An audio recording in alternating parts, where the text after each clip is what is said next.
साठी महत्त्वाची बातमी आहे। पुणे मेट्रो विस्ताराला केंद्र सरकारने मंजुरी दिली आहे। स्वारगेट ते कात्रज अशी ही मेट्रो असेल।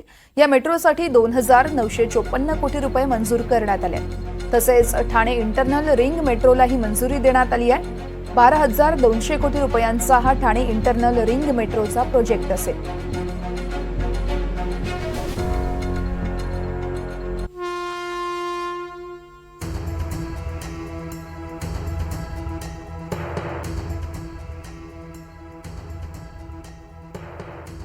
पुणे मेट्रोच्या नव्या मार्गाला मंजुरी मिळाली आहे। स्वारगेट ते कात्रज असा मेट्रोचा नवा मार्ग असेल।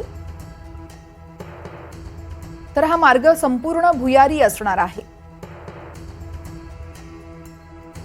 मार्केट यार्ड, पद्मावती आणि कात्रज असे 3 स्थानकं या ठिकाणी असतील।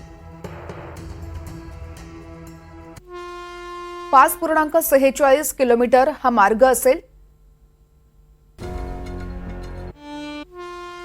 या मेट्रो मार्गासाठी 2954 कोटी रुपयांचं बजेट आहे।